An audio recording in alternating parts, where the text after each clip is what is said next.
I pity a country that would come up against us. The synergy with air, land, and sea forces and our ability to control the battle space and seize the high ground is devastating. All countries respect the power of the United States, and they respect how dominant we are in this region.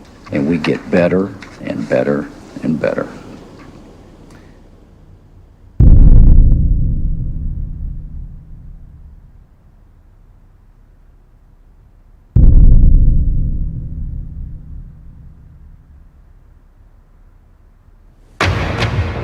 Tonight at 10, a rare glimpse of China's ambitious expansion in one of the world's most contested regions. We report from the South China Sea, where the Chinese are warning off anyone who comes too close to their building program. We continue our look this morning at what China does not want you to see. The United States says the superpower is reclaiming land in the South China Sea. The fact that we're dealing with a situation right now where we, the U.S., has to be much more aggressive in dealing with the Chinese government. CNN has learned that the U.S. Navy is about to send a destroyer there. Let's go to our CNN chief. CNN got exclusive access to classified U.S. surveillance flights over the islands. The threat of China is becoming big news. The media is beating the drums of war as the world is being primed to regard China as a new enemy. China's alarming creation of entirely new territory in the South China Sea is one part of a broader military push that some fear is to challenge U.S. dominance in the region. China is building airstrips in the South China Sea on disputed islands condemned by an international tribunal. This is now a flashpoint for war between China and America. What is not news is that China itself is under threat.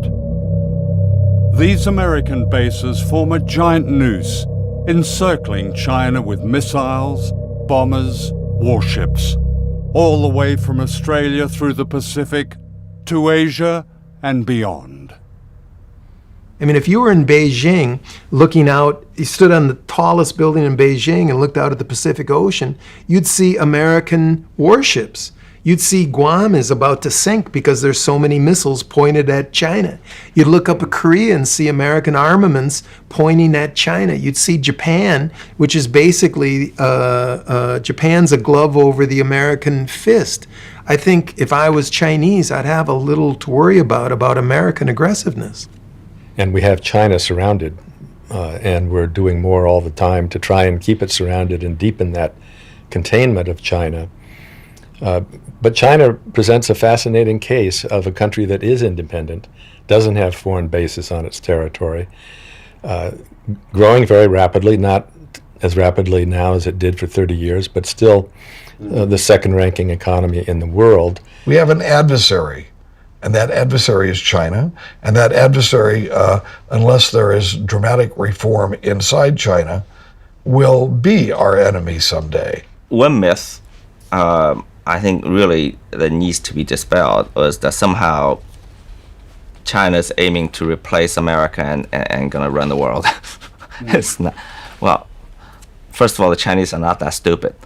The West, with its Christian roots, are about converting other people into their beliefs. The Chinese are not about that. It's just I'm not degrading the Western culture. I'm just pointing out the inherent nature, the DNAs of two different cultures. The Chinese 2,000 years ago built the Great Wall to keep the barbarians out, not to invade them. As the world's economic power moves rapidly to Asia, the response of the United States is to deploy the majority of its naval forces to Asia and the Pacific. This massive military buildup is known in Washington as the pivot to Asia. The target is China. The great power game in the 21st century is called perpetual war. For America's unchallenged arms industry, the annual prize is huge profits from almost $600 billion of military spending.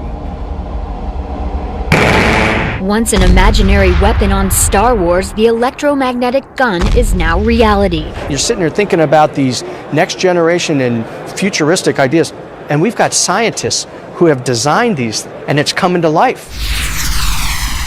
And the smartest weapons need enemies. As a Pacific nation, the United States will play a larger and long-term role in shaping this region and its future. I have directed my national security team to make our presence and mission in the Asia-Pacific a top priority. In one sense, is the US already at war with China? Yes, on the ground and in the air. The winner of the Nobel Peace Prize, President Barack Obama, has committed to trillions of dollars to our nuclear arsenal. He's committing trillions of future dollars to war in space. And we need an enemy for all this money, and China's the perfect enemy.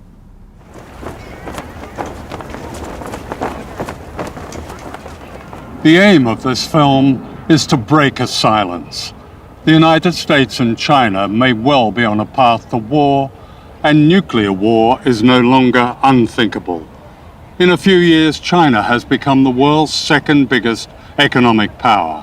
The United States is the world's biggest military power, with bases and missiles and ships covering every continent, every ocean. China is a threat to this dominance, says Washington. But who is the threat?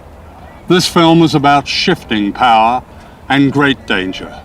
It's also a film about the human spirit and the rise of an extraordinary resistance among people on the front line of a coming war, where the words "never again" have an urgent meaning for all of us.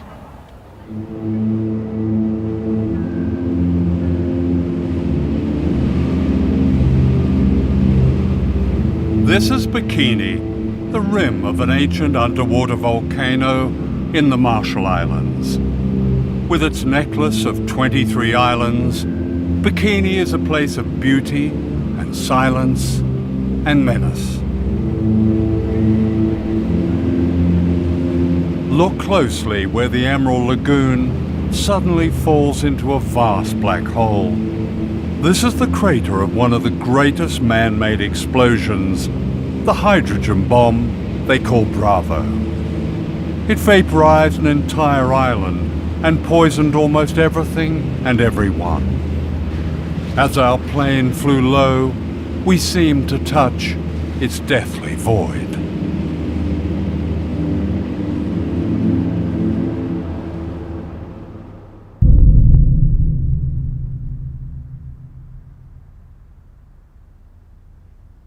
The Marshall Islands lie in the vast Pacific Ocean between the United States and Asia. Captured from the Japanese in World War II, they've long been America's strategic secret, its stepping stone to Asia and China.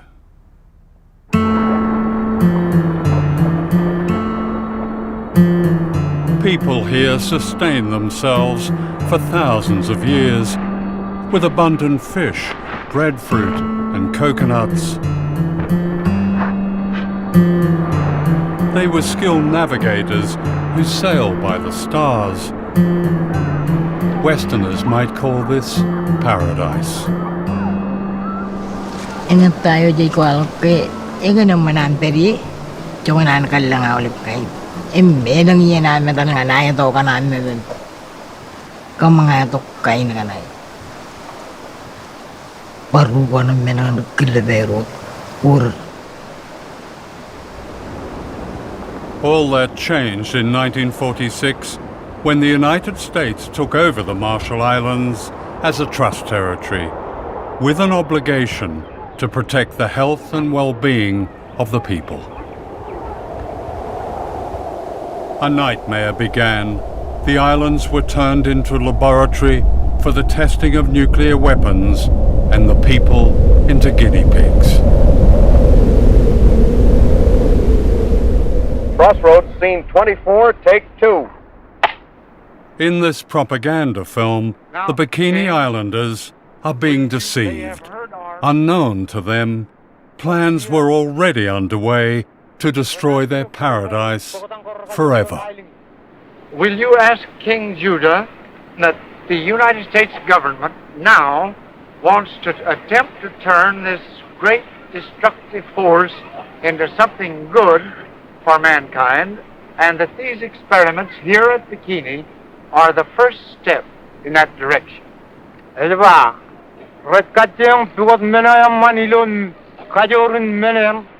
Tell him that's fine. Everything being in God's hands, it must be good.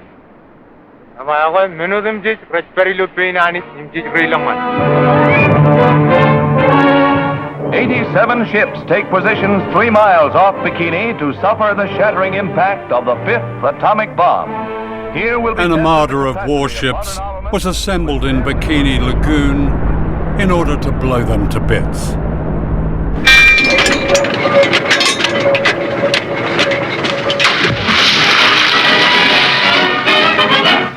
The decks of the 73 test ships anchored in Bikini Lagoon are scenes of feverish activity as scientists plot experimental programs designed to furnish data on blast effects of the mighty atom bomb.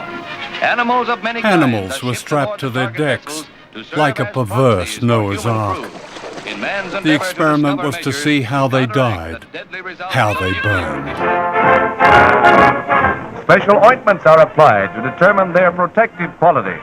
Other parts of the exposed areas being left bare to the atom blast. 3, 2, 1, 0.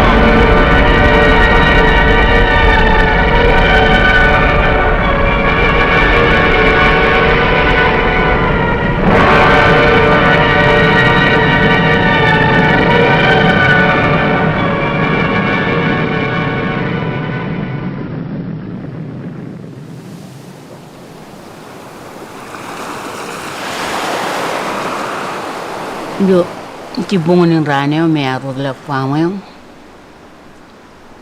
kami ki em ronga jaga ingin ani pulak enot an tu pulak kwamo akem jayuta em kemu ye yurutongom lag riotongan nabut ido jimarngon ranai kemi loan enot iya puyin kain kalara ole kain kalara enot ngai iya kan merek pulu pro green yellow Ido tereo ilo menako ijo terangani pen rutoro rar kakai riri im chang im ketire ido lo an mo ilo tibonganin ngam parte ko kali kam yang arti ke bantaman melaro jaga ini kan ko kam yang ilom nak boleh nor pertuan pada paino nanin ka kerja ron jaga jat nanin ka enangan enoti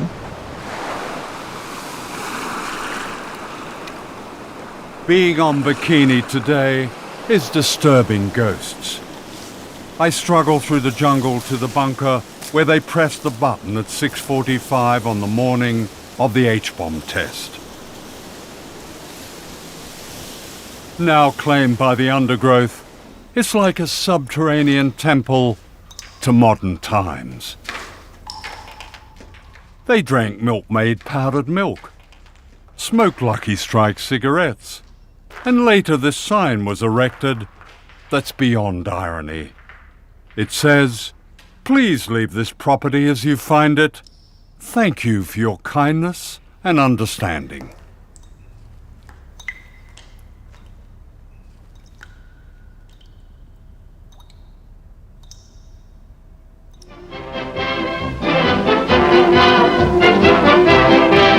The Mamsells give their all for their art, and you can just bet that audience is giving with the wolf calls. The Bikini, named after the atomic explosion in the Pacific. The Bikini was an explosion everywhere. In 1946, the Bikini swimsuit was launched to celebrate the nuclear explosions that had destroyed life on Bikini Island. The inventor of the bikini, a Frenchman, made his fortune. Today, a bikini body is promoted in magazines as an object of desire and good health.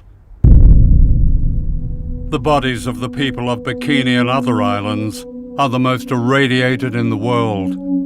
All these women have had thyroid cancer. Iwa kami ang alam tudo ilo ay wilalay. Emlalo puyinan mengo poda go wandel dak yenga lela ping pobo kemeng tu ja pobo poda ba ngai jo para em pobo mle don te orang ngai bara lagi libeng elin cetrana kala karbo delak elangar mi jerar tem dak rar tairia ilu pongone ajuri rorar dari yang mendang tereu elang rar panai. Today, Bikini is unfit for human life. Radiation poisons the food and water. Our shoes registered unsafe on a Geiger counter. The abandoned cemetery looks out to where the sun rose one morning, then rose again as apocalypse. The equivalent of one Hiroshima bomb was exploded in these islands every day for 12 years. A scarred beauty has returned to the island, but the people haven't. Exiled to barren islands, many of them starve. In 1968, President Lyndon Johnson told them it was safe to go home.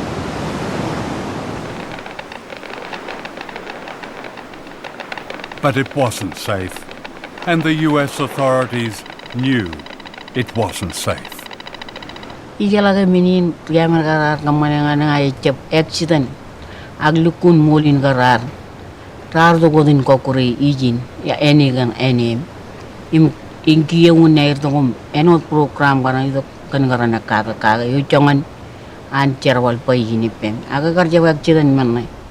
What happened as a result of the Bravo test was that a cover-up was launched very shortly after March 1. I mean, there's such a history of wrong information, outright lies, deception. There was no attempt to take the most conservative approach and make sure that everybody was okay. They knew where the radioactive fallout was going to go. And they took that risk and went ahead and detonated the bomb, knowing full well which way it was going to go. They still had an opportunity to evacuate, even on the day of the shot. But these people were not evacuated, we were not evacuated, and the people on Utrecht were not evacuated. So it only leads one to believe that, number one, the United States needed some guinea pigs to study what the effects of radiation would do. And that's a pretty strong indication that the United States knew that. It seems extraordinary. Here we are, this far into the 21st century, talking to people still frightened of all that nuclear fallout, all those tests, all those years ago. The impression I get is that there's so little trust among people. The U.S. is trying to provide as much information, as much good information as we can. Yeah. And so I wouldn't accept the characterization that there have been lies and cover-ups. The word guinea pigs comes up a lot from these survivors. I would refer you to our embassy website on that. I've read it. And that question was looked at during the Clinton administration, and that was not the conclusion they came to. The secret of the Marshall Islands is Project 4.1. Declassified documents reveal a scientific program that began as a study of mice and became a study of human beings exposed to radiation.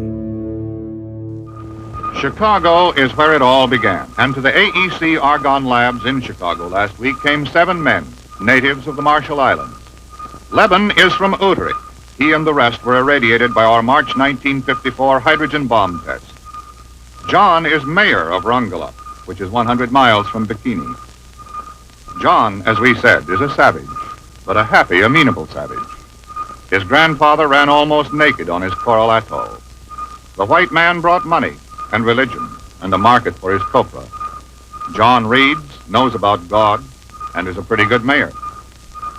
The Iron Room is a radiation detector for human beings.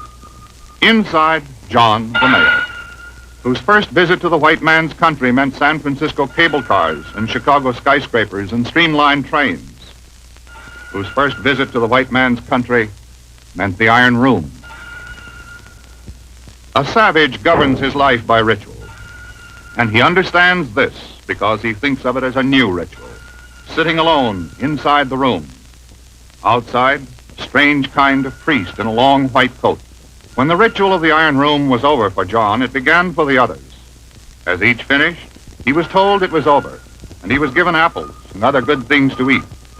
Then he took off the ritual clothing, and the 7 men put on the suits and topcoats they had been lent in Hawaii, which they would return in Hawaii on their way back in the Marshall Islands, in the middle of the Pacific Ocean. United States government documents clearly demonstrate that its scientists conducted human radiation experiments with Marshallese citizens. Some of our people were injected with or coerced to drink fluids laced with radiation.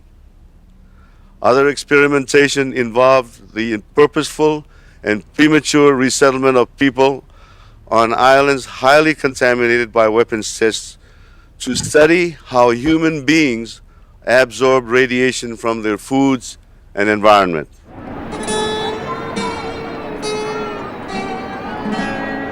These people are guinea pigs.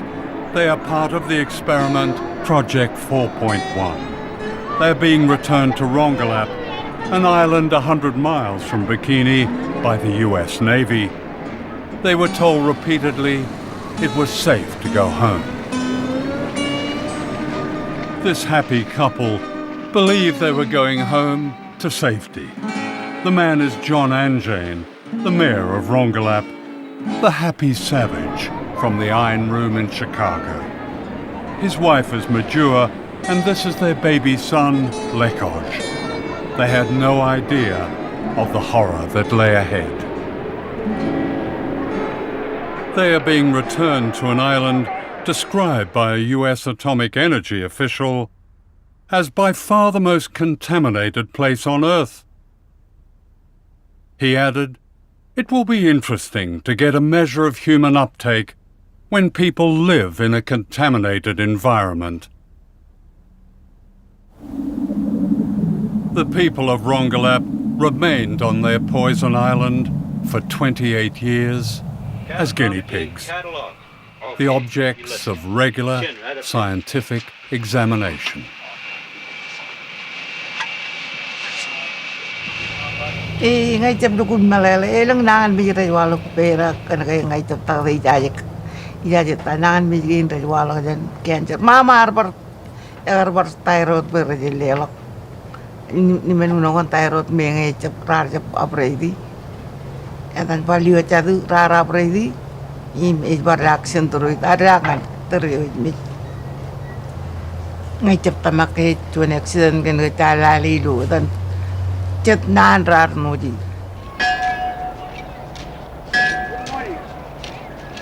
The islanders pleaded with the US authorities to move them to safety as evidence emerged that the second generation, the children, were also poisoned.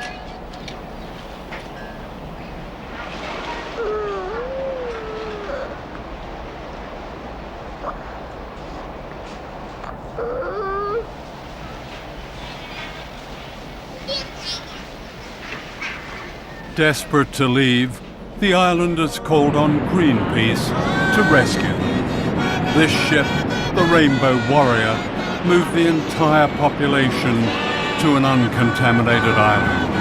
They called it Operation Exodus.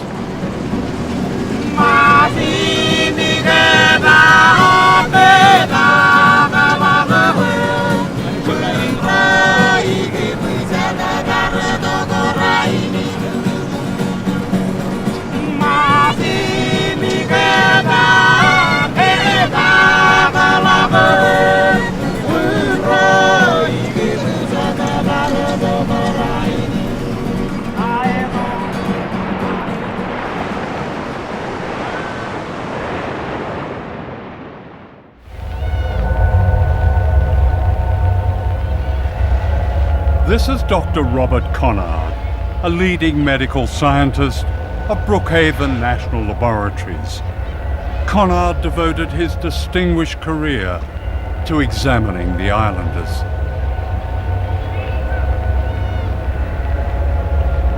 He wrote, "The habitation of these people on the island will afford the most valuable ecological radiation data on human beings. The various radioisotopes present can be traced from the soil to the food chain and into human beings."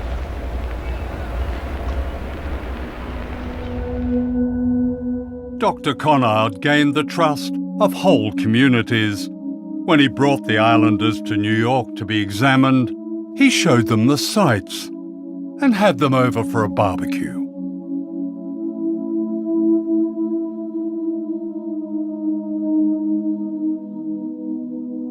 When John and Jane's son Lekoj died, aged 18, Dr. Conard sent the man they called a savage a sympathy card from your friend Bob.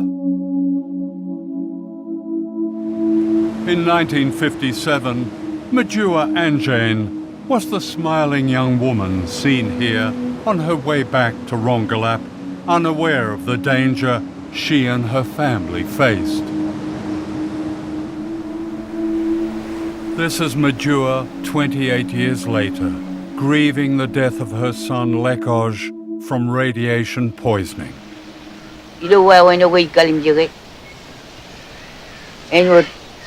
Chuan many nur eurar rurilul air kamanure. Ever great gagini ni jawle bin yenuri. Nagarbat eno power than ring mujidi. Ilang chicken eno puraga toru jawle ben chicken wouldn't did pen. Pura wagare chicken pen. Many doing many nur. Imino terrain itu agar kalim jawa when I terbalik arjuan minuun eroika kenge ila kalim jawa when I terbalik un mini nur pacik jalok wewin ewe yang in meno ala bagalam nakaga oleh ben minuun dit kun rival lewe rar ko kuralar ngundi in mujudi wayare kakini ni jidu why when I tell the many nur budget. And when many Kalmalawian Kaka or Lebran.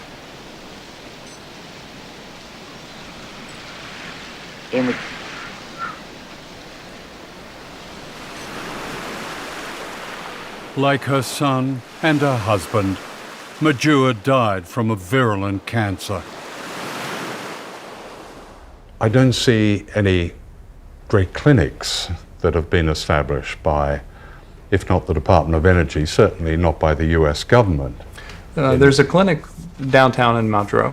There's also a whole body counter. You can have the plutonium in your body measured as well. Anyone can for free. This is the plutonium measuring shop, where they'll tell you how radioactive you are. People waiting to be tested are welcome with a video showing their islands being blown up.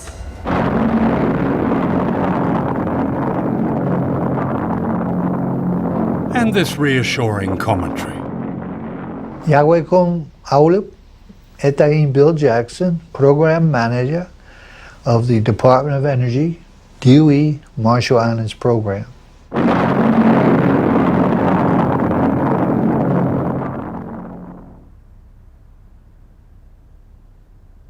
This is Rinok, a refugee from the poisoned island of Rongelap, whose family owned land and lived a secure, prosperous life. Now she lives in a shack in the capital, Majuro, with her children and grandchildren. She has no water, no sanitation. Alang ka na rin ang pagkurente ni ngayon na bukod kaya naman na kurente ni mo chiverwache. Emi kita kejadian cuan ni mo yang menjaga. And power, she has electricity. Yung mo kaya nga cuy. In 1986, the United States granted limited independence to the Marshall Islanders on condition that they accepted a mere $150 million compensation for the damage caused by nuclear testing. A claims tribunal was set up and soon ran out of money. An appeal to the US Congress more than a decade ago still awaits a reply. Icap karir ngerai menen merong paglalan na yun akalabai kadorai ranai per uyaki mangai.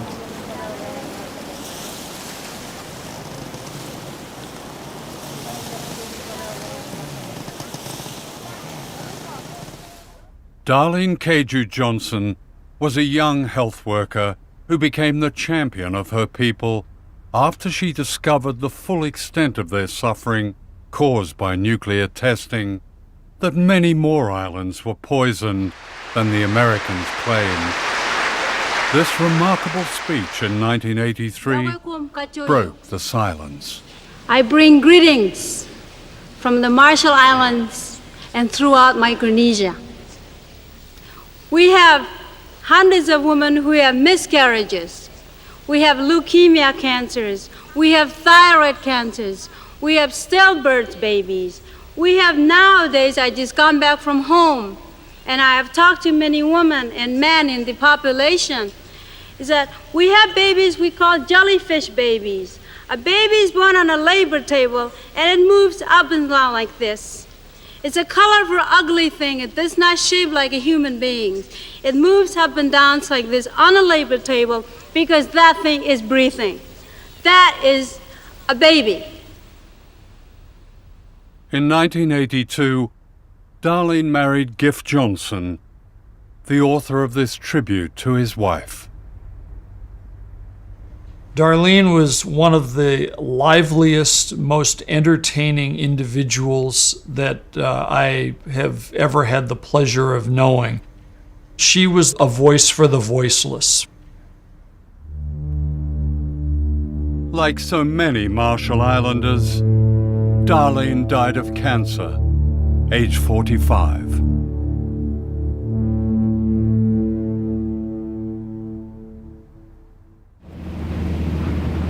This is the largest of the islands, Kwajalein, occupied by one of America's most important and secretive bases. Known as the Ronald Reagan Test Site, it's a missile launch pad that commands the Pacific Ocean all the way to Asia and China.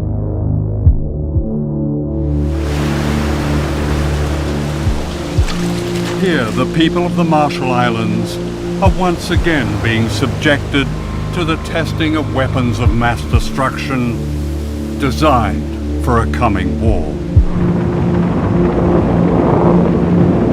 The base is part of a remarkable plan known as Vision 2020.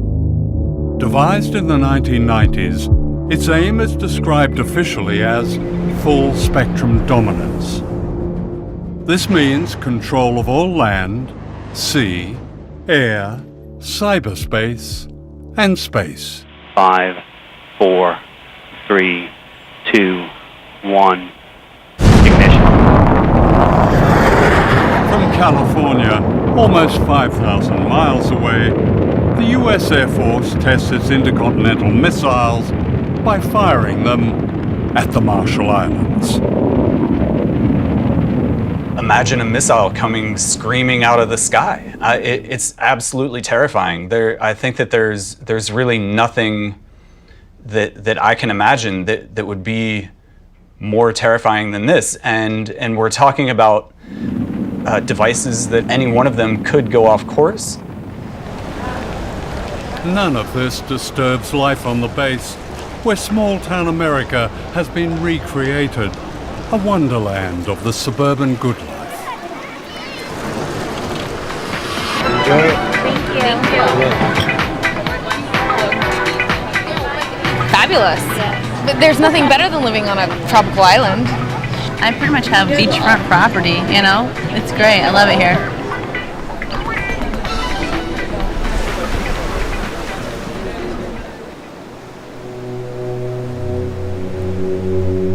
Just across the bay is Ebi Island. Known as the slum of the Pacific, more than 12,000 people live here on a strip of land less than a mile long. Many of them refugees from what is now the missile base and from islands poisoned by nuclear testing. Every day, people from Ebi are brought to work on the missile base to water the gardens and the golf course. Then they are ferried back to their poverty. This is apartheid in the Pacific.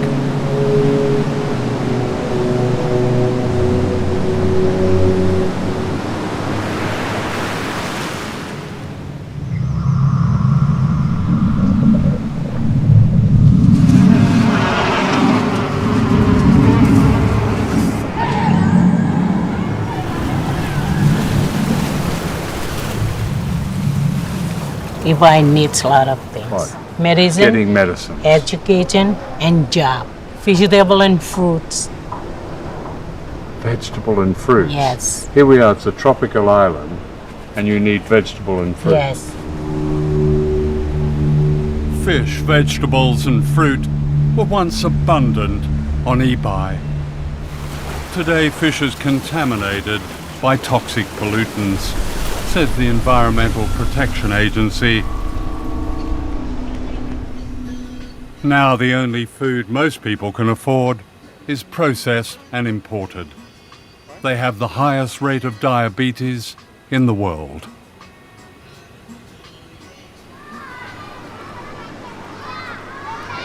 When someone gets really ill, do they go to the hospital over on the base? Because they've got a pretty modern clinic over there. They don't treat them with medicine. They just go there for taking the blood and then x-ray. So what happens when somebody is seriously ill? They cannot do anything.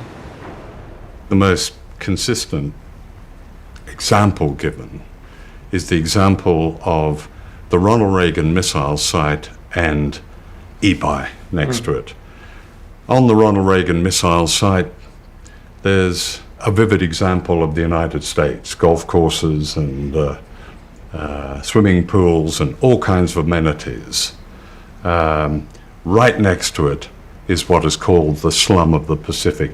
It's a challenge. Ebi is in great need right now. We've talked about infrastructure.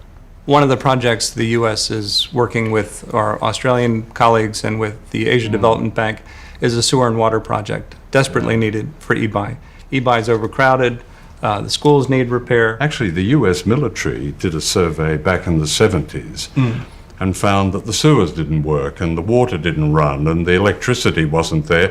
It only happened not all that long ago. They found almost exactly the same thing. Why hasn't that been fixed? There's complete agreement that Ebi should be a priority, and not only because of the current activities of the Ronald Reagan Space and Missile Defense Site, but there's also now an additional component that is providing for global security, and that's the Space Fence project by the Air Force.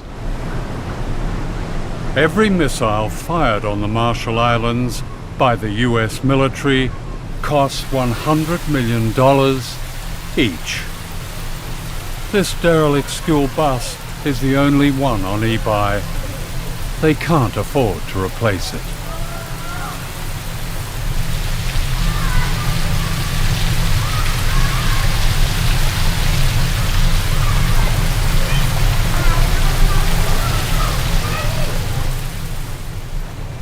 The base is not good for us. The people of Marshall Islands, we have no need for it. It's being used to test missiles to fire at countries like China. Yes, and anywhere else if they want to. What would you like to see happen there? I want our land back.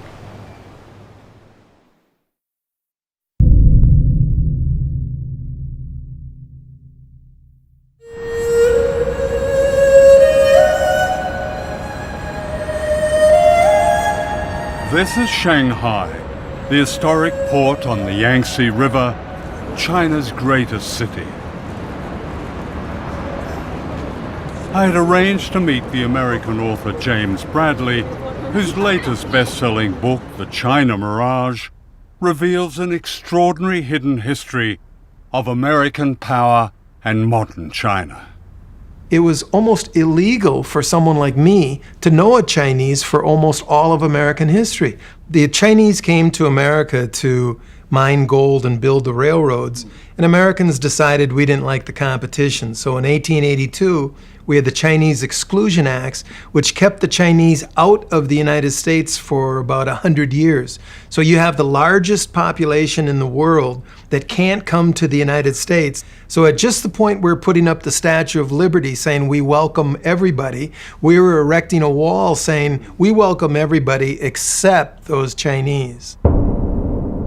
Fear of a rising China today is the latest chapter in a history of propaganda that presented the Chinese as uncouth and infantile.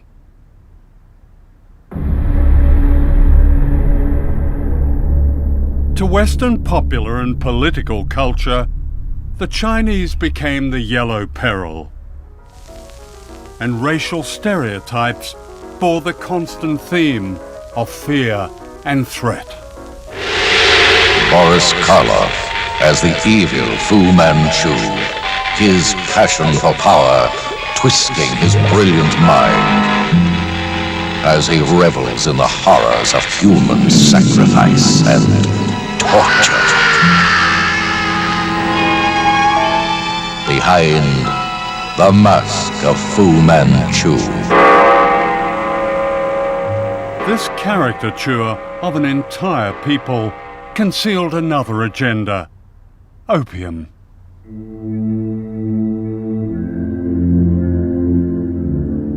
For the American elite in the 19th century, China was a gold mine of drugs.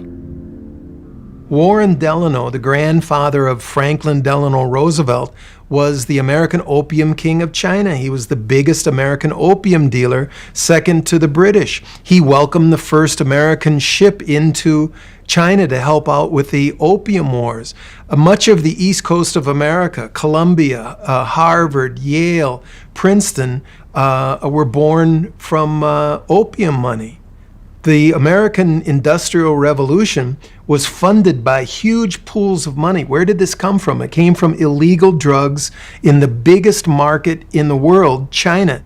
Let me get this right. The grandfather of arguably the most liberal president, Franklin Delano Roosevelt, was a drug runner.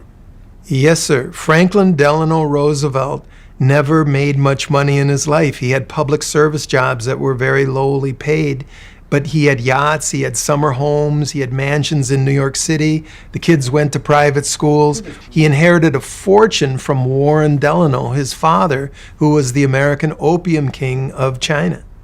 If you scratch anyone with the name Forbes in their name, John Forbes Carey, Secretary of State John Forbes Carey. That's the present Secretary of State. Yes, sir.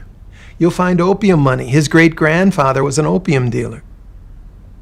How big was opium money? Opium money built the first industrial city in the United States, Lowell, Massachusetts. It built the first 5 railroads in the United States. Opium money all over the East Coast, but it wasn't talked about. It was called the China trade. And if you go to various museums, you can see teas and silks exhibited, and they keep quiet about all that big opium money. In the scramble to get opium money, China was invaded and colonized by Britain and the other imperial powers. Foreign armies grabbed whole swathes of China. This is the American army in Tiananmen Square, Peking, in 1900. Great cities like Shanghai were taken over and declared concessions, and foreigners lived a life of privilege and luxury amidst terrible poverty imposed on the Chinese.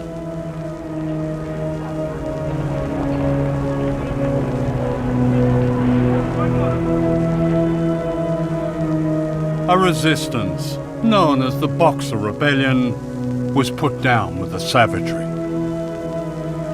This rape of China set the tone for how China was perceived in the West well into the 20th century.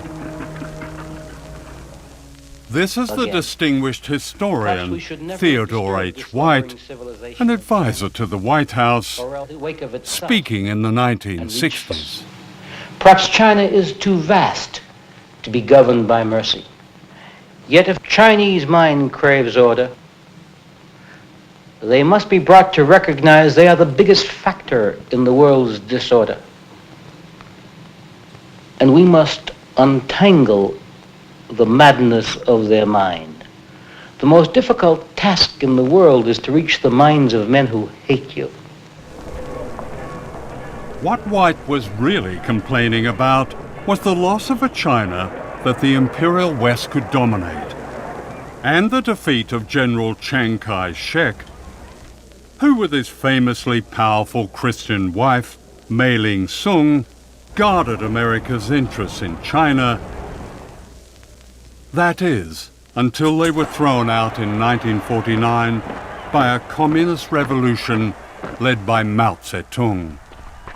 Mao had beaten Chiang Kai-shek 3 times in huge battles involving millions of combatants. Mao was a winner in this contest from the early 1930s on, but we knew very little about it, and people don't understand that even today. Shanghai hears the message clearly as foreign businessmen board up their shops. Go now, go quickly, for communism marches. Take what you can, but flee. In pell-mell haste, the Western powers evacuate the city they have built, for good and bad alike must leave. The businessmen come for profit, as well as missionaries come to heal, must say goodbye, as out the Yangtze steams the last of Western influence, and farewell to a century.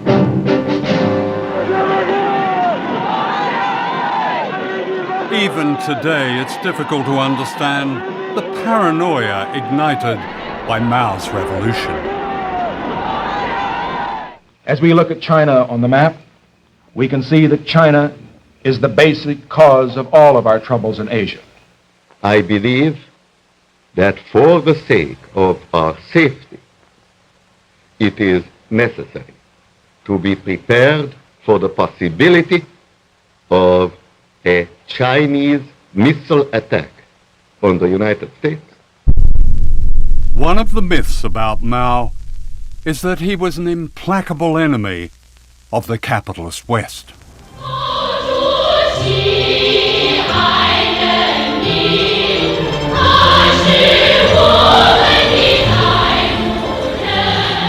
Shanghai today is a prosperous international city, still run by the communists, at least in name.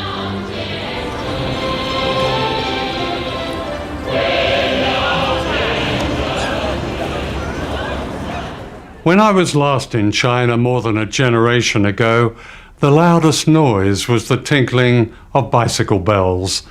Mao just died, the streets were dark, the universities were closed. The chaos of the Cultural Revolution had given way to a great silence. "We're exhausted," was the freest comment I heard. Coming back, the change is barely comprehensible. Here in Shanghai, the freedom bears no comparison. Yes, there are issues with human rights, especially the right to speak against the state and challenge its power. Since I was last here, millions of people have been lifted out of poverty, many of them into an entirely new middle class. This epic is still barely understood in the West, or should that be willfully misunderstood? The truth is that China has matched America at its own great game of capitalism, and that is unforgivable. One measure of China's new capitalism is the Uran Rich List. This league table of China's mega-rich is published by Rupert Hugenworth, an old Etonian whose Chinese name is Huron. He's received many awards, including China's Man of the Year. This year, 2015, has probably been the most extraordinary year of wealth creation in the history of China again. You know, I've been doing this list for 15, 16 years. I've never seen a year like 2015. You know, normally for £200 million or $300 million, we find, say, about 800,000 people. This year, 2015, it's doubled. There'll be more dollar billionaires known about in China than in the US. So the US, up until now, has been the leader in terms of business, you know, the most successful business tycoons in the world. China 2015 will have overtaken the US, so amazing.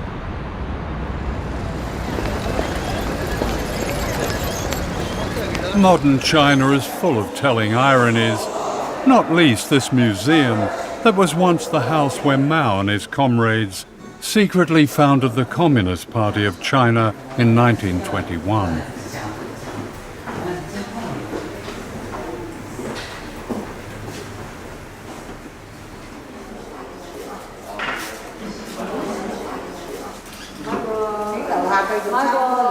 Today it stands in the heart of an exclusive, very capitalist shopping district.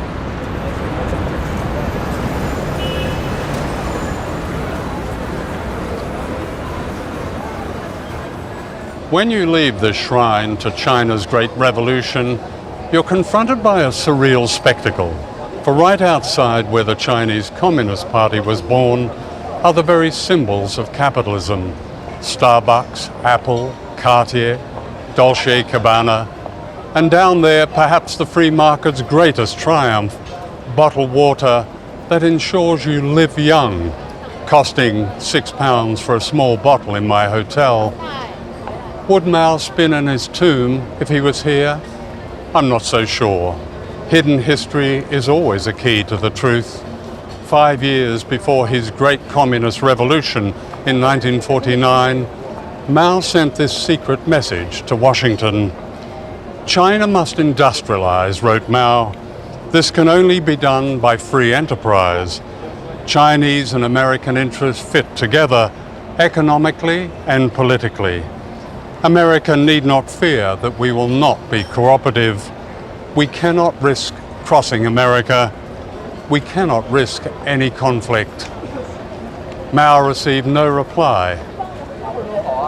Nothing has changed. Mao Zedong was looking to be a friend with the United States from the beginning. Mao says, I will go meet Franklin Roosevelt in the White House. Mao reaches out in 1950 to Harry Truman. He reaches out to Dwight Eisenhower. His hand was tossed away. This opportunity that might have changed history, prevented wars, saved countless lives, was lost because the truth of Mao's overtures was denied in the Washington of the 1950s. State Department officials who had carried Mao's messages were condemned unjustly as communist traitors. Everybody who knew Mao, who spoke Chinese, was gone. In the 1950s, the State Department had no employees who spoke Chinese. It's resulted in us not having relations with the #1 most populous country in the world. In 1979, this man, Deng Xiaoping, became China's paramount leader. He said, socialism does not mean shared poverty. This was code for the most radical reform since Mao's revolution, the return of capitalism to China, but this time controlled by the Communist Party. To be rich is glorious, Deng was reported as saying. America was now threatened by the emergence of a vast image of itself.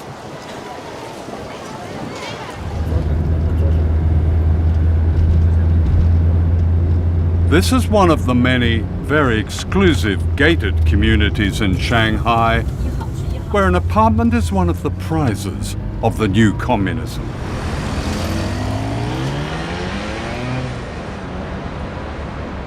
I had arranged to see Professor Zhang Weiwei, a close aide to the late Deng Xiaoping, the man who changed China. Deng is really extremely long-term visionary, a leader with exceedingly long-term and strategic vision for his country, for his people. And China is still following that path. Yeah. Actually, this is really a tradition from China's long history. You look at even like Mao, he said we should, surpass UK by which year, we should surpass United States by which year. So this tradition continues to this day. Even Xi Jinping today is also doing the same. Actually, what many Chinese have problem with Western media is the stereotypes about China. If you are content with stereotypes, you miss so many things. If BBC broadcasts something, they are happy to always mention this communist dictatorship, this autocracy. No, actually, with this kind of label, you cannot understand this China as it is. But if you watch BBC or CNN or read Economist and try to understand China, it will be a failure. It's impossible. Multiple parties fight for political power and everyone voting on them as the only path to salvation to the long-suffering developing This is Eric Lee, a Shanghai entrepreneur, educated in America, and typical of a new, confident, outspoken political class. Now in China, there are a lot of problems, but at the moment, the Chinese, the party state, has proven an extraordinary ability to change. I mean, I make the joke how in America you can change political parties, but you can't change the policies. In China, you cannot change the party, but you can change policies. So in the 65 or 66 years, China is being run by one single party, yet the political changes that have taken place in China in this past 66 years have been wider and broader and greater than probably any other major country in modern memory. So in that time, China ceased to be communist. Is that what you're saying?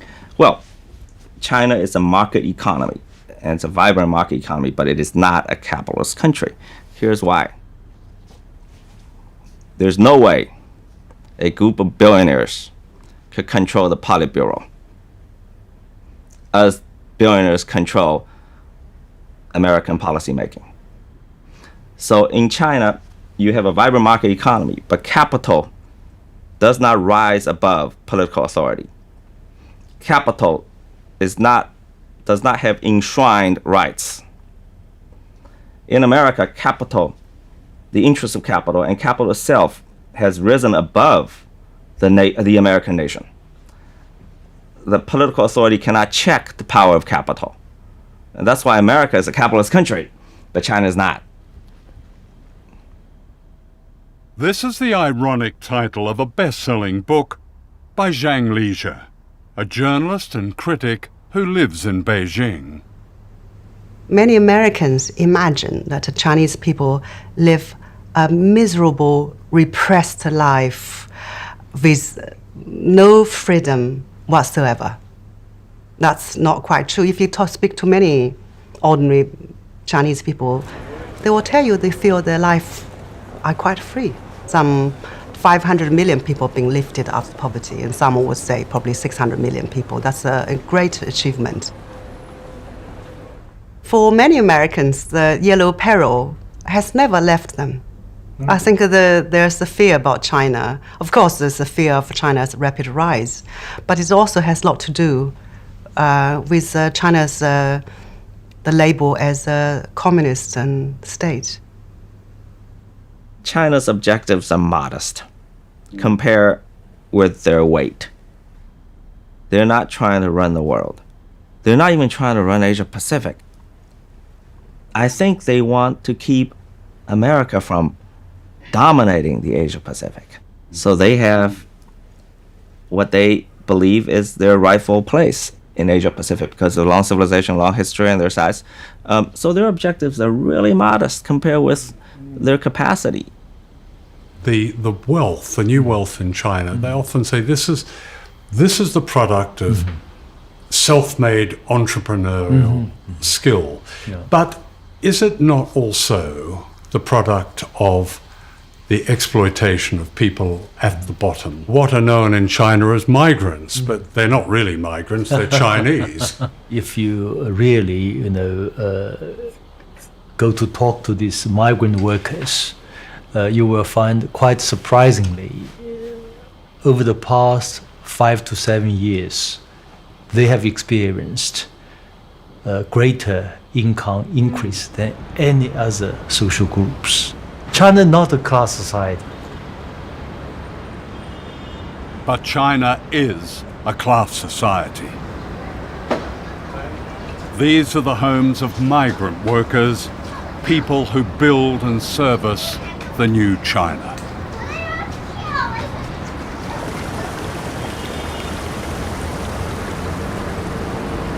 Here it's not uncommon for 3 families to share one tiny flat.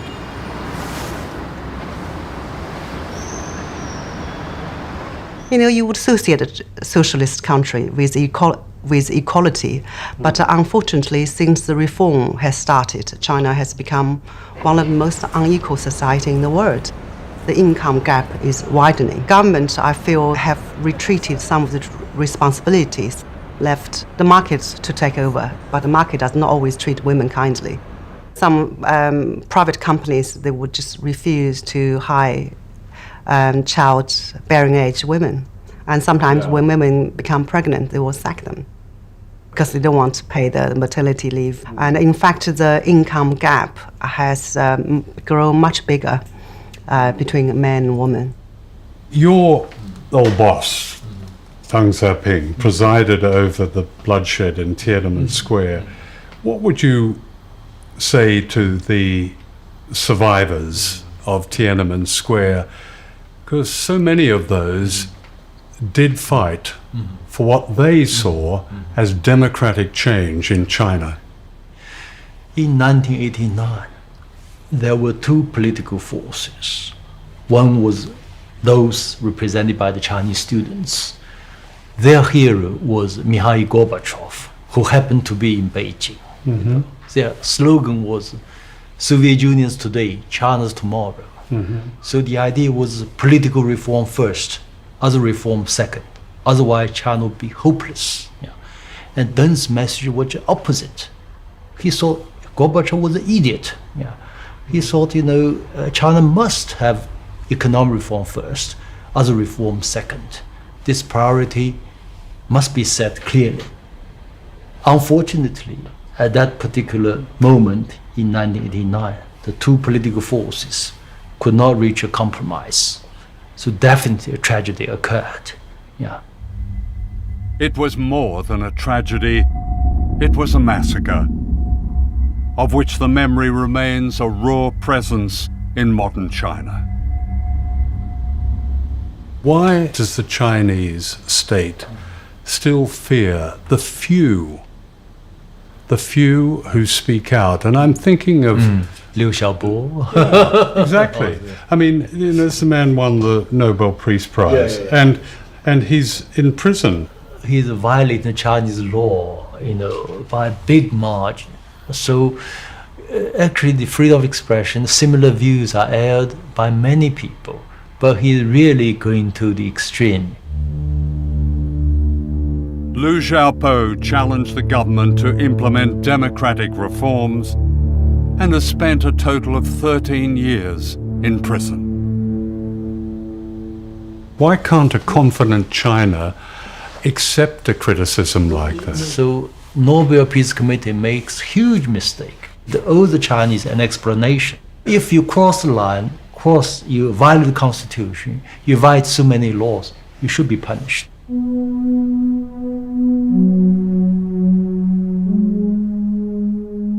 And yet in China today, the spirit of protest and dissent lives on in different forms.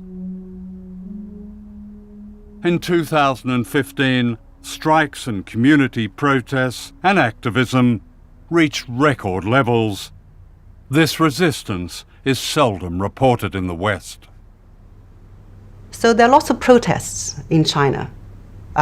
Typically, for example, land being grabbed by officials for commercial development, and the farmers are not being compensated properly. Yeah. But the farmers now know more aware of their rights, so they protest.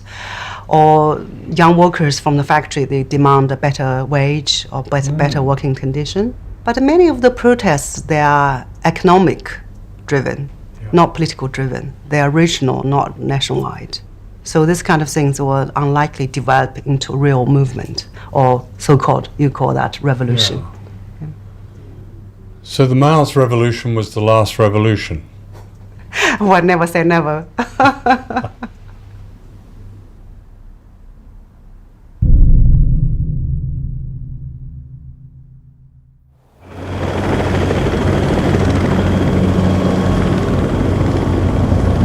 The Japanese island of Okinawa is occupied by 32 military installations.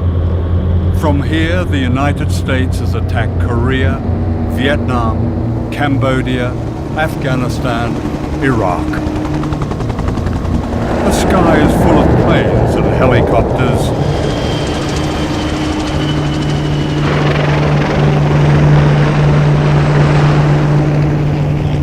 Wherever people go, they are fenced in and told to keep out.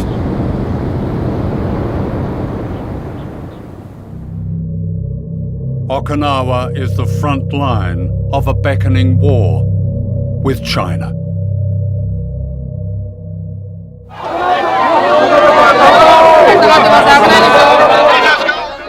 Aged 87, Fumiko Shimabukuro is one of the leaders of a non-violent resistance that's challenging Washington's pivot to Asia.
Fumiko is a survivor.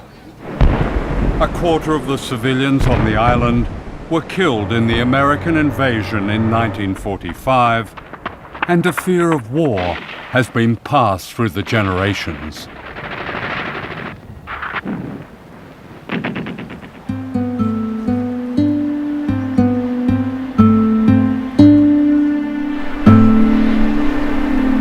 Today, those who witness these horrors live in a place of extraordinary beauty, surrounded by coral reefs and a unique marine life.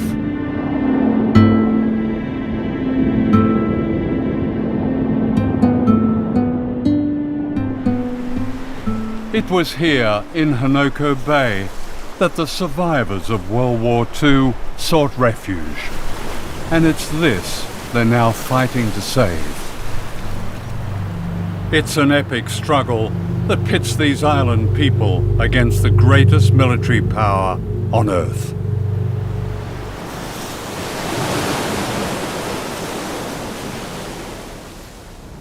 This is the office of a former governor of Okinawa, Oto Masahide.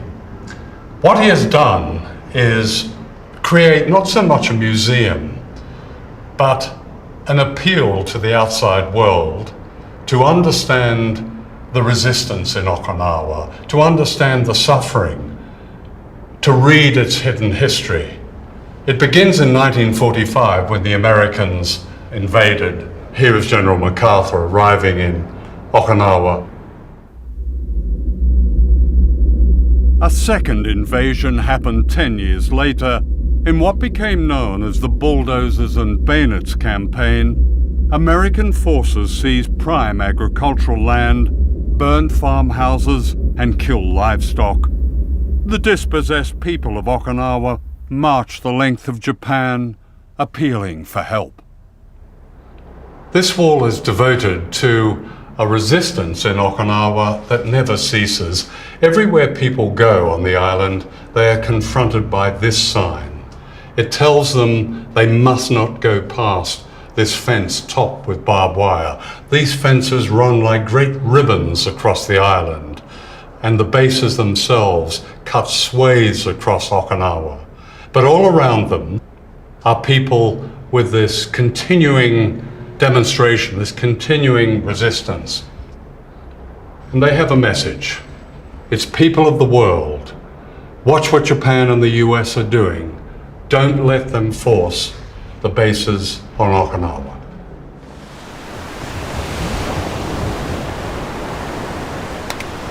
そしてね、沖縄はずっと戦後ずっと基地はもうこれ以上の基地負担は嫌だと言ってきたことを日本政府はアメリカに対してはっきりものを言っていない。アメリカにもいい顔、沖縄にもいい顔してる。だからそれに対して腹が立ってちゃんとアメリカにものを言ってくれという気持ちでいます。だからここにジュゴンの保護区を作るためにはここに基地があったらできません。だからその基地はですね、国がもたらされてくるという民話があります。でその民話の中にジュゴンがですね、担い家内の幸からその幸を担い家内からその死者をですねがやってくるというふうに言われています。その担い家内から死者を連れてくる時にですね、ジュゴンの背中に乗ってくるというふうに言われているんですね。All this will be lost when much of the bay becomes concrete runways for bombers at Camp Schwab, the huge US Marine base behind this fence.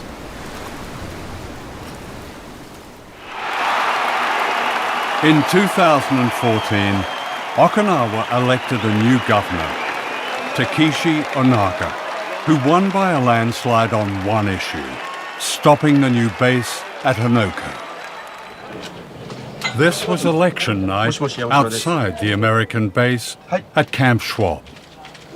あしとみです。こんばんは。本当。はい。ありがとう。ありがとう。ありがとう。やったー。やったー。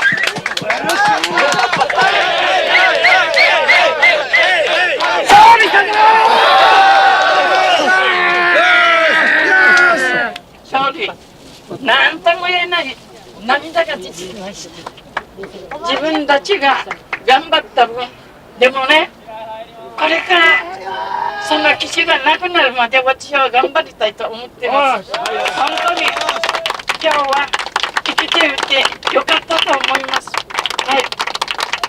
We shall overcome. We shall overcome someday.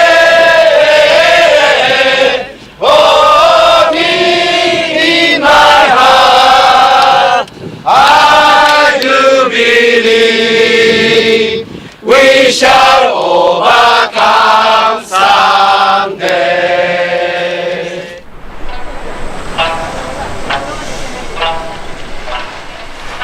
The New Year's celebration of their victory was bittersweet.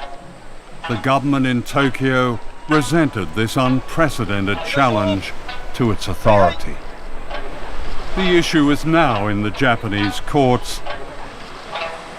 Japan's Prime Minister, Shinzo Abe, has also made clear that with the backing of his powerful patron America, he wants to reawaken Japanese nationalism and reclaim its military power.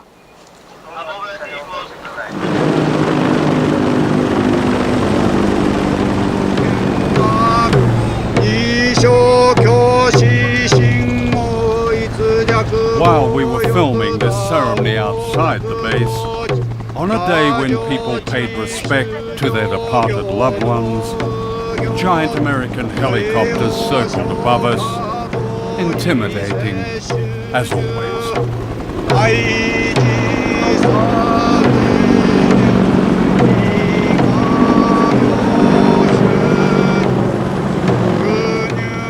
threat of these low-flying aircraft is a constant presence in Okinawa. Teachers often can't teach because of the noise and the fear.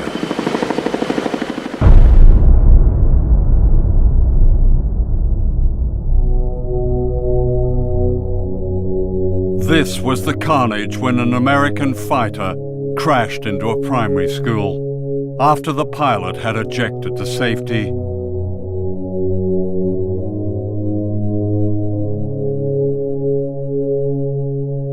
Haru Akira, age 7, was terribly burned.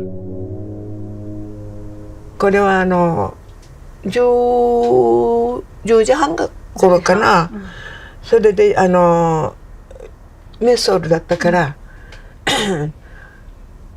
マスターサードンかな、その方が石川に教授って時落ちていますので宮森校に行ったんだけどどこにいるか分からなかったんですよ、その当時。でそれ人から「あきら君は病院中部病院に行ったよ」というある人が「あきらはあっちにいますよ」と言って知らせて行ったから焼けているようにしてやけど焼けてもう一目見るだけでも苦しくてもう全くヤギさんが焼け焦げている状態でした。それ話したくないですよね。Akira suffered throughout his youth and died from his injuries, aged 21.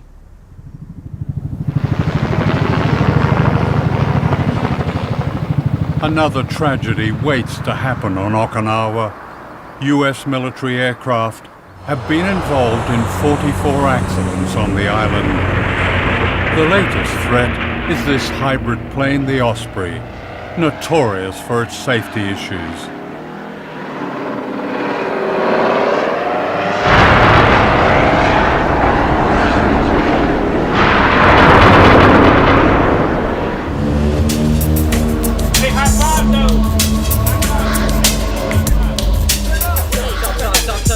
Wherever the military is based in Asia, there is a relationship with local people, especially women, that often breeds resentment.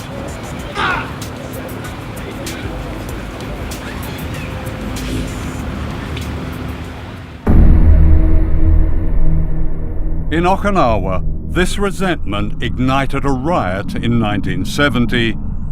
Scores of American GIs were pulled from their cars, which were set alight.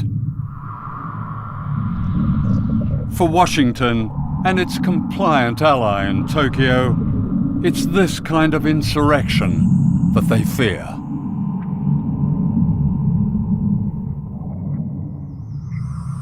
During the making of this film, a young woman was raped and murdered, allegedly by an American military contractor from one of the bases.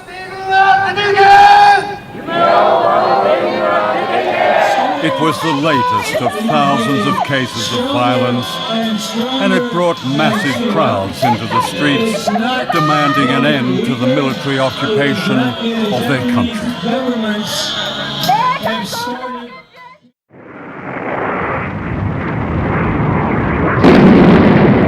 This is a Mace missile, designed to carry a nuclear warhead.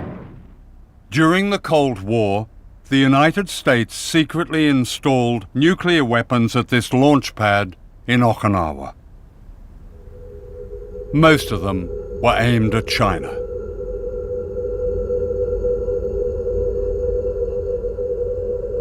Today, the nuclear missile site is run by a Buddhist organization, the Soka Gakkai, as a peace museum. In 1962, the atomic weapons loaded on the missile was almost launched. They're almost launched? Yeah. According to the spokesman of this military base, said they were ordered to prepare, then received second order to stop it. One of the American servicemen, whose job was to fire the Mace missiles, has since revealed that China was a nuclear target during the Cuban Missile Crisis in 1962. We were told that we had to launch all the missiles. But we only had one missile headed towards Russia, and we did not see why we should have to involve the other countries. The captain suggested that everybody crack the doors open, so it would take less time to launch a missile if the doors were cracked open. One of the launch crews was on the point of firing their missiles when a duty officer suspected the order was false. The launch officer on the B side was told to send 2 men over there with .45s and to shoot anybody that tried to launch until the situation was resolved. And it would only take like 15-20 seconds to run the distance between the two command centers. So those 2 men kept that whole crew at bay while we made a decision as to what to do. And it wasn't very long, maybe 2 or 3 seconds later, where a very nervous major came over the intercom issuing the stand down order. And then we just kind of looked at each other like we could have exterminated the whole planet. The major who had given the launch order was quietly court-martialed and dismissed from the Air Force. That morning is just as familiar to me and as clear as yesterday morning is. And this is 53 years later. And how clear blue the sky was. And there was just some very light clouds, and there was a perfect breeze blowing and a perfect temperature. I did not know what the temperature was, but it just felt perfect. And we were all just kind of taking it in and taking in the smell of the air and the sea and the land mixture together, and everything smells so beautiful. This is very interesting because it shows the cities in China where these Mace missiles were aimed at. Yes. Which ones do we have here? This is Okinawa Island. So within 2,000 kilometers, you find Peking or Beijing, Xi'an, UK, and Hong Kong, Shanghai, Taiwan, Taipei, and Pyongyang, North Korea, within the range of missile.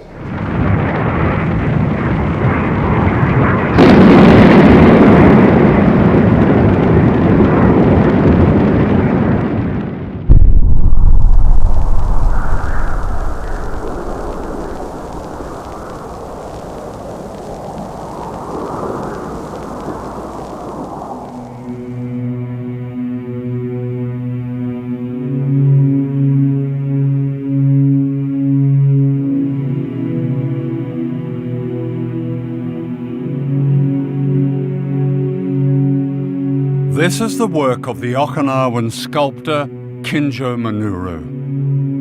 It's a tribute to the suffering and resistance of the people of this island.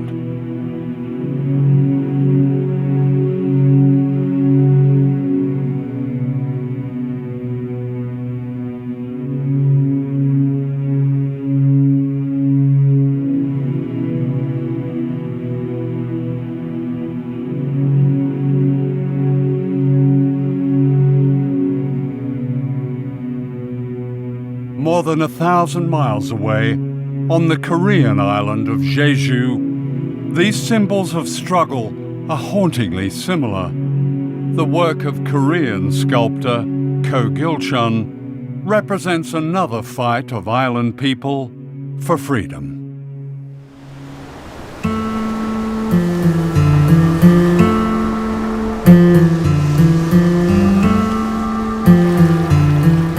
A semi-tropical sanctuary of unusual beauty, Jeju Island is a World Heritage Site. The government of South Korea declared it an island of world peace.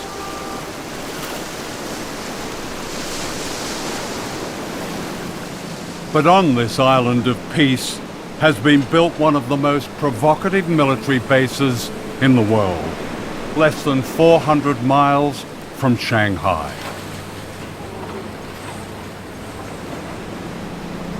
Like Okinawa and the Marshall Islands, this is America's front line in its so-called pivot to Asia. Here in once unspoiled Ganjung village, the South Korean Navy has built a base for American aircraft carriers, nuclear submarines, and destroyers equipped with the Aegis ballistic missile aimed at China's defenses. China's lifelines to the world in oil, trade, resources depend on shipping that comes through choke points like this. The U.S. pivot into the Asia-Pacific is really intended to create the ability to put a loaded gun to the head of China and say, you know, you will do as we say, otherwise we will be able to restrict, we will be able to shut down, choke off your importation of oil and other resources.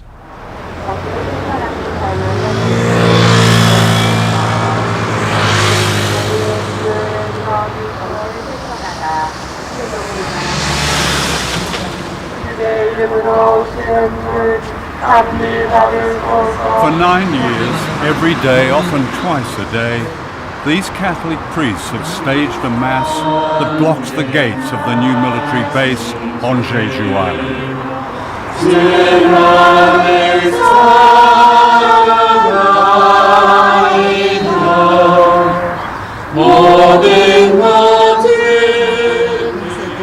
In a country where political demonstrations can be easily banned, unlike powerful religions, the tactic has produced this spectacle of resistance.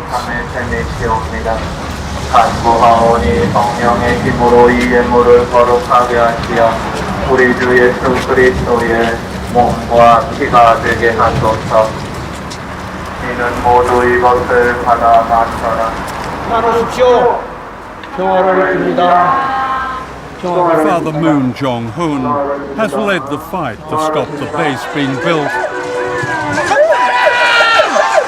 and several times suffered serious injury.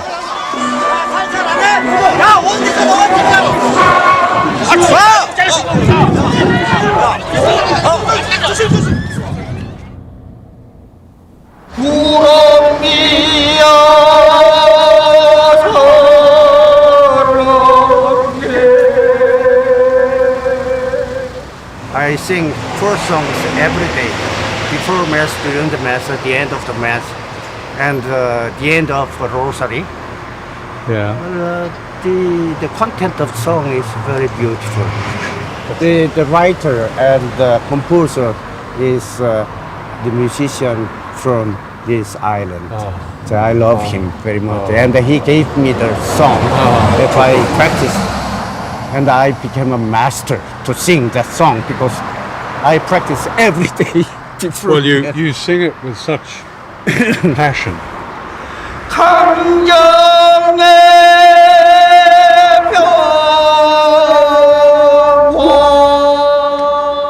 Sometimes we just wait. Typhoon, typhoon struck. Do you sing then? Do you have a mass when the typhoon strikes? Oh yes, during this, no exception. What will happen if this base becomes operational? They have destroyed the environment, destroyed the life of villagers.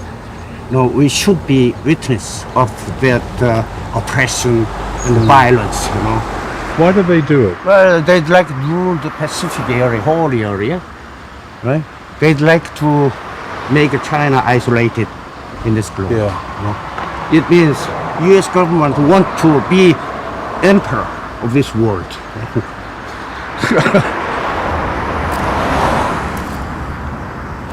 Meanwhile, a Quaker called Mr. O joins them with his own ritual of protest, accompanied by an artist called Wildflower.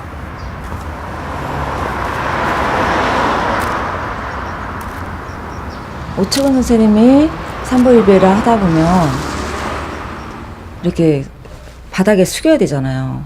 그래서 차들이 올 때 못 볼 수 있어요. 매우 위험하죠. 그래서 제가 뒤에서 좀 눈에 띄게 이렇게 하고 있으면 그런 교통사고를 막을 수도 있고요. 저도 제 바느질이 명상이라고 생각하거든요. 실제로 그 뇌파가 명상할 때 거의 비슷해요. 바느질할 때. 저는 저 해군기지가 명백하게 미국의 전쟁기지라고 생각해요. 그래서 대칠과 더불어서 우리나라 한반도 남쪽, 전쪽, 서쪽으로 미군 기지가 들어있어요. 그래서 저는 이 제주가 마지막 이 이 서해안 쪽으로 전쟁 벨트를 지었는데 그 벨트의 맨 마지막이라 생각을 해요. 그 당연히 이거는 중국을 겨냥하고 있기 때문에 중국과의 분쟁 또는 이쪽 동북아의 평화를 정말 위협할 수 있는 그런 기지라서 이게 가장 큰 위험이라고 생각을 해요.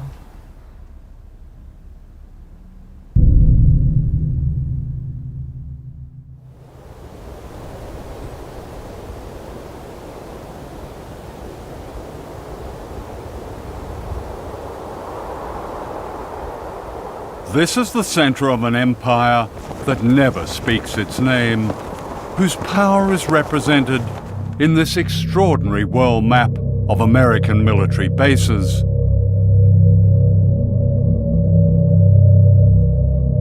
"4,000 bases in the United States, almost 1,000 bases spread across every continent." The archipelago of empire, the bases that we have around the world hidden in plain sight, are the real territory of our empire. But at the same time, we maintain independent governments in Japan or South Korea or Germany. They don't have autonomy when it comes to foreign policy. So it's a very sophisticated and effective system whereby we pat ourselves on the back for helping to midwife democracy in Japan and Germany and South Korea and various other places, while keeping the lid on in that we don't know what these countries would do if they were fully independent. And the beauty of this system is that most people pay no attention to it at all. They think it's just a natural occurrence to have 50,000 American troops in Japan. There's no country that has better anti-imperial cred than the United States, and we are not trying to recreate the glories of the British Empire. We're arguing that the world is round. We have a global policy, and all nations have global rights. No ocean has ever been dominated the way the U.S. dominates the Pacific. Navy and Air Force. They claim in the Pearl Harbor headquarters of the Pacific Command, they claim to be responsible for 52% of the Earth's surface. And when you look at their logo, it shows an eagle over the Aleutian Islands with one talon coming down somewhere near Seattle and the other coming down right over Beijing.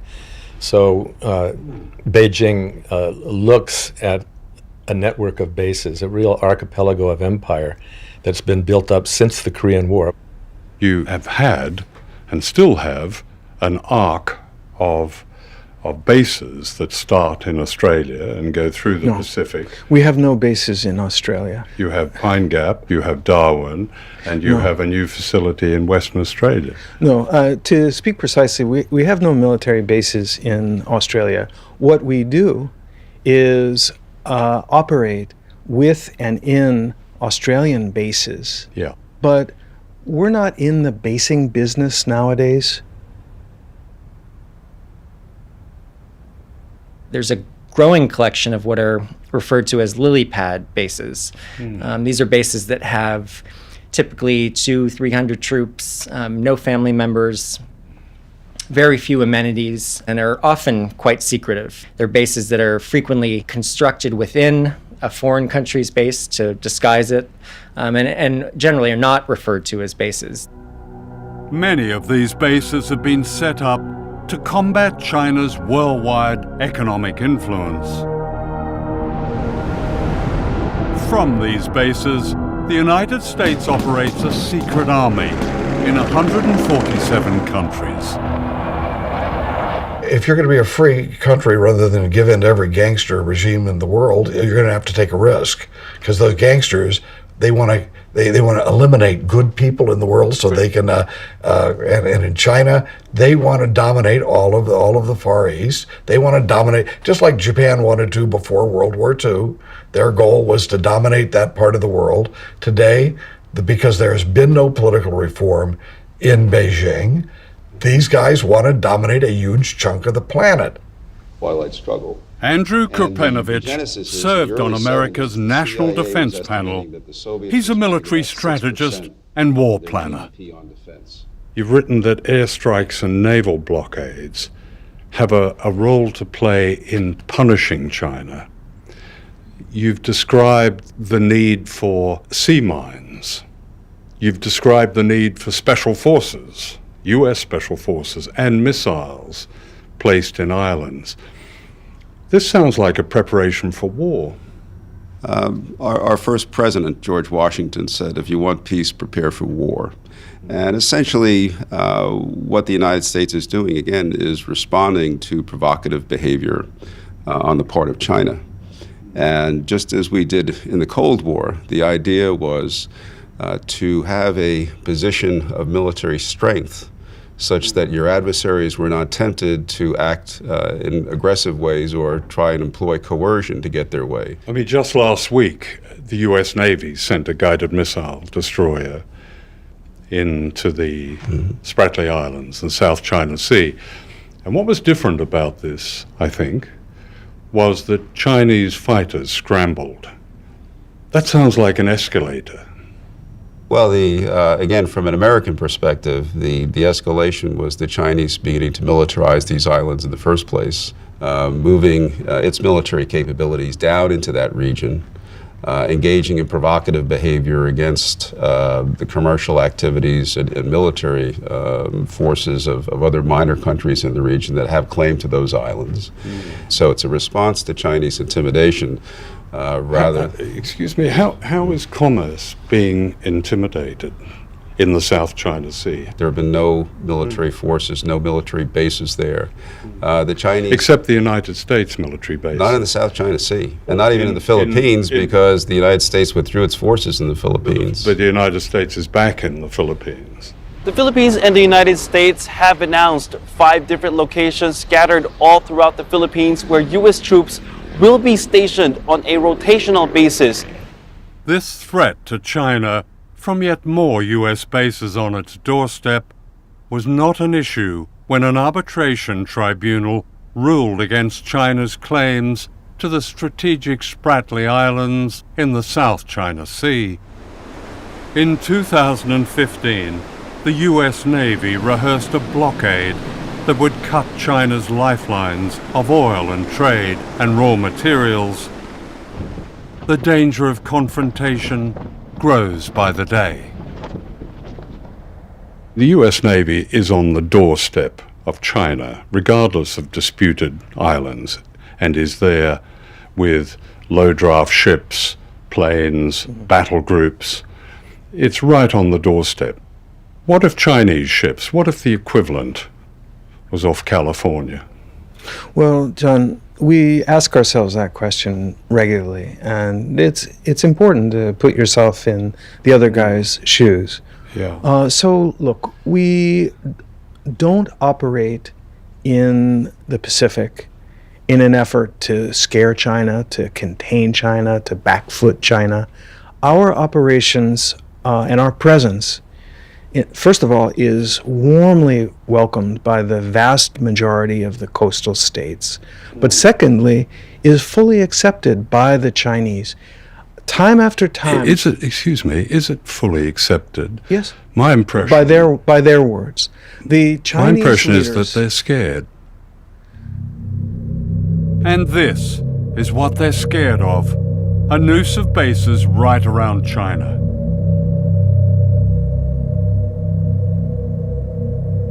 Missiles, bombers, drones, warships, a provocation of war.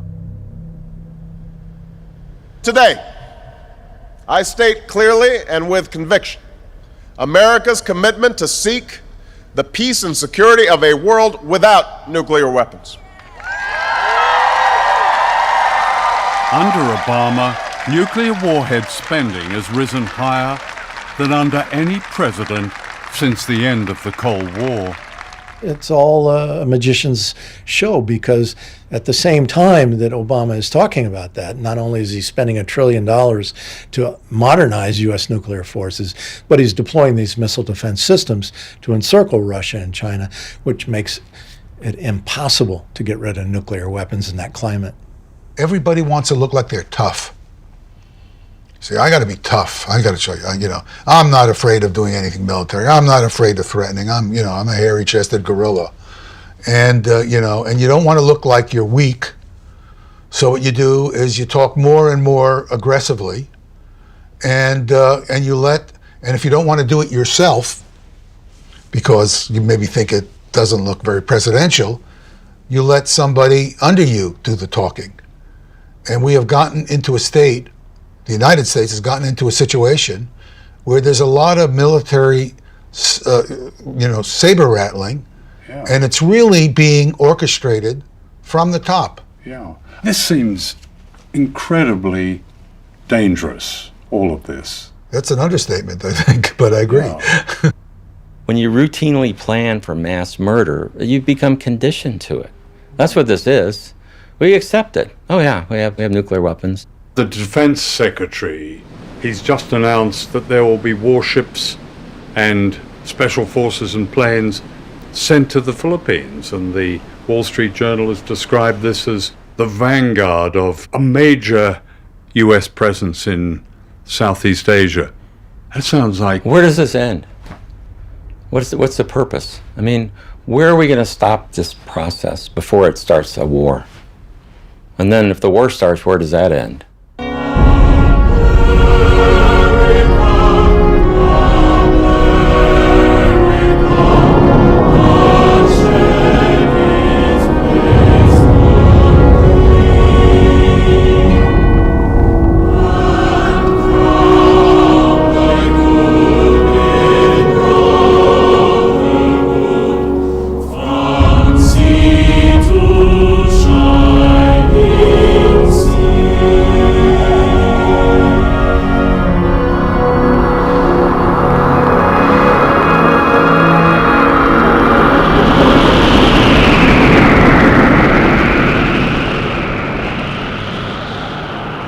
The scientific studies that I teach by the scientists that predict that the Earth can be made essentially uninhabitable from nuclear war, the scientists have been begging the Obama administration, well, they wouldn't say begging, but they've made multiple requests to meet with them and discuss these predictions because they're peer-reviewed studies, and they've been turned down over and over again.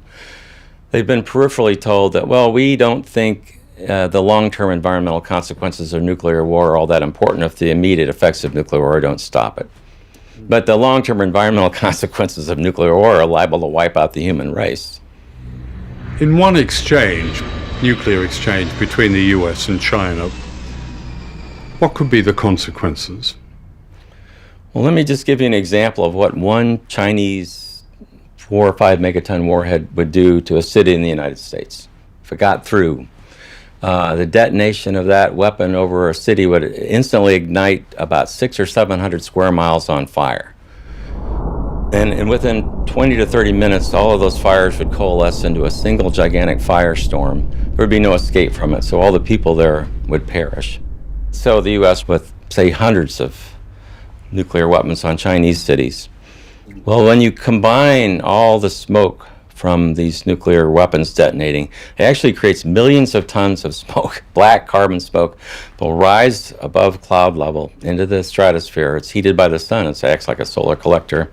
And that smoke, because of that, will stay there for 10 years or longer. And what the smoke does is it blocks warming sunlight from reaching the surface of the Earth. And it becomes so cold in a matter of just a couple of weeks that the temperatures will fall below freezing every day for 1 to 3 years. And it will become too cold to grow food crops for at least 10 years or longer.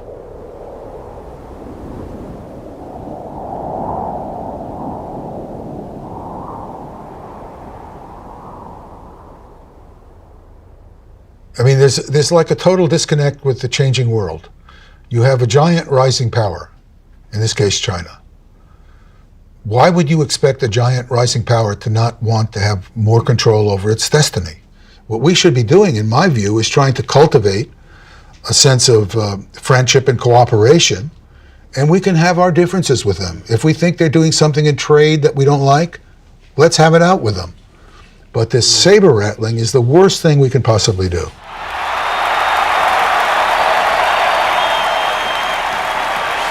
It is time to show the whole world that America is back, bigger and better and stronger than ever before. We don't have victories anymore. We used to have victories, but we don't have them. When was the last time anybody saw us beating, let's say, China in a trade deal? They kill us. We can't continue to allow China to rape our country, and that's what they're doing. It's the greatest theft in the history of the world. The new president, Donald Trump, has a problem with China. The urgent question now is, will Trump continue with the provocations revealed in this film and take us all to the edge of war?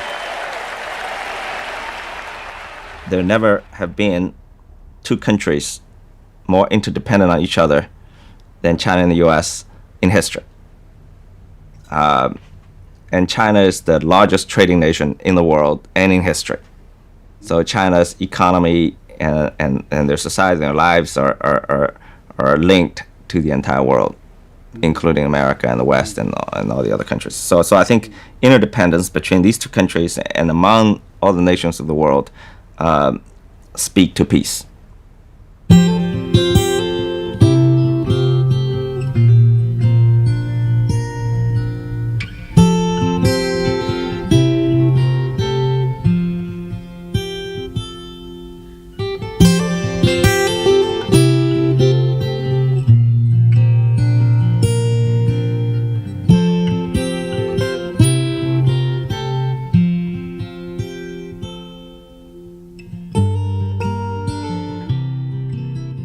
We don't have to accept the word of those who conjure up threats and false enemies that justify the business and profit of war if we recognize there is another superpower.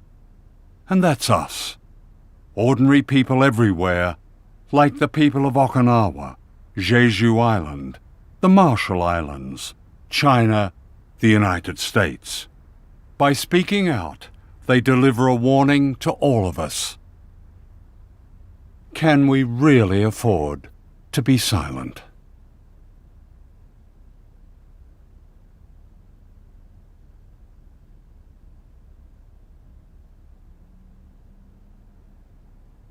We'll meet again. Don't know where, don't know when, but I know we'll meet again some sunny day.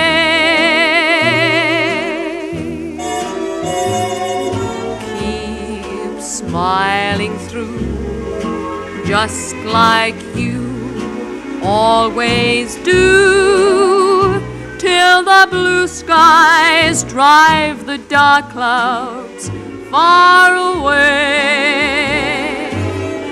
So will you please say hello to the folks that I know? Tell them I won't be long. They'll be happy to know that as you saw me go, I was singing this song. We'll meet again. Don't know where, don't know when, but I know we'll meet again some sunny day. We'll meet again, don't know where, don't know when, but I know we'll meet again some sunny day.